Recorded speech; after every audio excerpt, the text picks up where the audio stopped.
Good morning, Sully. Good morning. Yeah, we got to mix in some real football on Saturday mornings.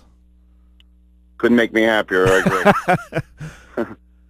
So a little bit of an interesting spot the prep is in. You guys are looking up at some teams in the Cape Atlantic League American Conference standings. A little surprised or no?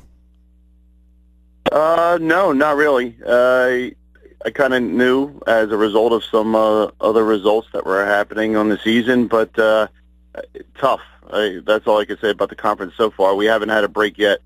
Kids have really been actually working hard every game, and that kind of takes a toll.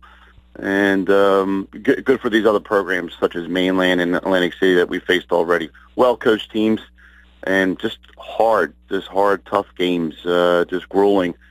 Like I said, and they were low-scoring games at that. So, what I always say, and the kids are probably going to sigh and roll their eyes, but, defense wins games at the high school level. Ah, come on, Coach. Nobody wants to play defense in high school. I know. You don't get your name in the paper when you play good defense. This is true. This is definitely true, although that, the team benefits from defense. And I honestly tell the kids, defense is first. They don't like to hear that, but nevertheless, like you said, it doesn't get recognition or your name in the paper, but certainly my years of experience, that certainly wins games at the high school level. Coach, how about ACIT, man? The Fighting Redhawks off to a 4-0 start, 3-0 in the conference. I bet you probably didn't think you'd be staring up the division standings at the Redhawks, huh?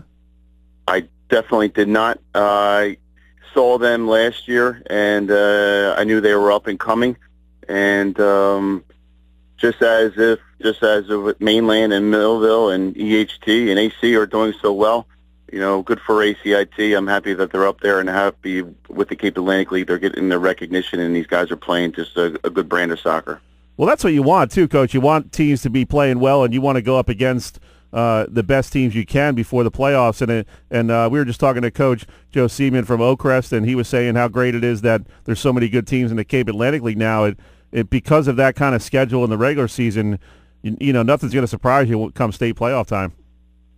Oh, definitely not. And this only prepares you, precisely to your point that, I don't know what the other out-of-schedule teams that these guys have, but I think they're going to shock some people. They're actually going to, the years past, out of conference Cape Atlantic League, people used to kind of say, well, I can kind of chalk that as a W, but not so much anymore.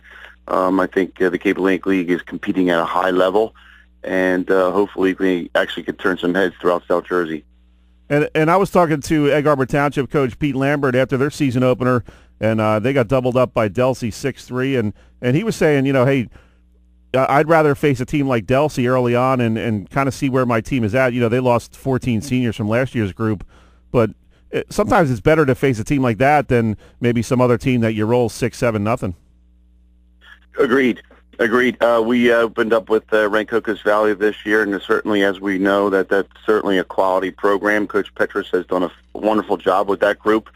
And, there's nothing wrong with tests throughout the entire season, and certainly we haven't had a break yet. Every game we've had so far has been, just a great game, great competition, and it certainly does prepare you throughout the season.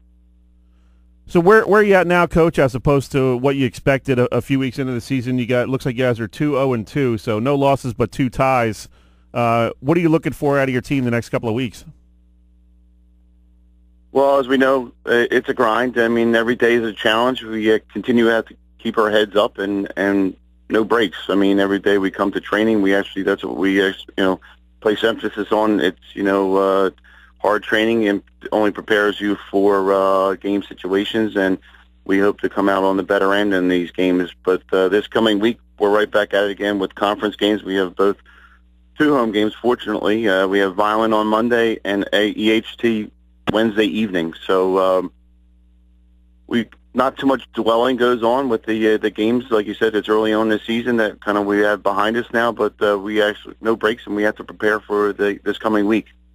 Well, Coach, EHT is going to be gunning for you. They might have a completely new roster, but those boys know what it means to play the prep, and I'm sure there's going to be a lot of energy around that game. I know I'm not going to be disappointed. Coach Lambert over there does a great job with his group.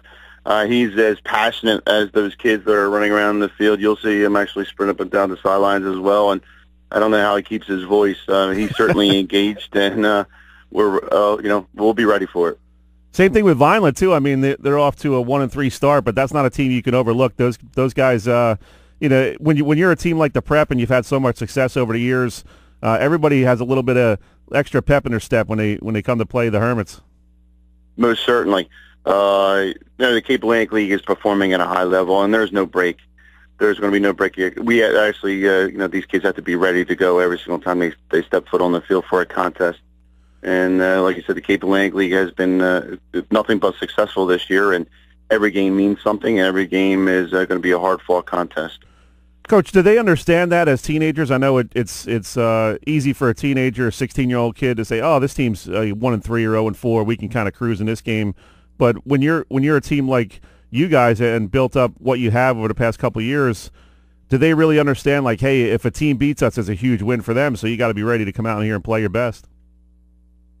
Not every day, and we are talking about high school students. They do. We are redundant. We try to get them up for every game, and every game has great importance, especially since we have short-term goals or winning the conference. We didn't actually win that conference last year. Hats off to Mainland, and but nevertheless, our other goal is the South Jersey Coaches Tournament. So every game has meaning. We have to be engaged for every game and ready to go. And like you said, we are talking about high school kids, and we do our very best to prepare them for every contest. Talk with Coach Rolando from St. Augustine Prep Boys Soccer. And Coach Seaman from Oakcrest made a really interesting point when we were talking with him a few minutes ago about how much the film room has come into play in soccer. I was a little bit surprised to hear that. You don't think of soccer as a big-time sport where guys just sit there and crunch film. You think more of football when you're talking about that. Have you guys utilized that much in your program? I do, specifically myself. These kids in their schedule are just grueling. I have them for a couple hours after practice, and then they're home to hit the books for homework and test preparing for the very next day. And I do watch film. I learn a lot about each individual player combinations, shapes, patterns, things that we're consistently working on from week to week, and to prepare for a certain team. But that's something that I do utilize every day, Zoe. Now, Coach, when you have guys in your program that have a lot of soccer experience, I'm sure a lot of them are travel players. How much can you really get into the ins and outs of soccer and really high-level concepts? Do they pick up on the kind of things you're trying to teach them? Oh, most certainly. These kids are engaged and they're students of the game. They want to be tested. They want stimuli. Our coaching staff that we currently have on board is St. Augustine with Bill Pinto Jr. and Bill Pinto Sr. I have a little father-son combination. These guys are at it every day trying to come up with new things to keep these kids motivated and moving. And like I said, they're all students of the game. They all have experience, and they're like sponges. They just want to learn and they want to keep working. Coach, before we let you go, who's been the star of the kind of light practice, end of practice PK shootout? Only as young as we are here so far, we're still trying to find ourselves in that department. But what I actually would have to say, we have a freshman and a couple seniors that are looking for that spot. So still up in the air. So maybe ask me that question next week, and I can tell you firmly. That's always the fun thing about soccer practice. You get kind of a light practice on a Thursday or whatever, and you do some PK shootouts and kind of gets the whole team fired up, right? Absolutely. In fact, we're going to break it up this week. We might even throw a little bit of wiffle ball out there or something like that just to keep the kids light and moving. Like I said, we're hard back at it on Monday. Again, no rest for Wednesday evening, and then maybe towards the end of the week we'll try to mix something in there where the kids have a good time. Not for nothing, Coach, but I got a pretty wicked slider in wiffle ball, so I don't know if any of these boys want to face me. No, they're competitive. They'll do anything. You throw a ball out there, whether it be a basketball, lacrosse ball, anything. They're on the move and they don't want to lose. Great stuff, Coach. We appreciate you taking a few minutes. Good luck the rest of the way, man. We'll be keeping tabs on you. Thanks, Sully. Take care. All right. Have a great weekend. You too. Bye now. That was Coach Rolando from St. Augustine Prep Boys Soccer.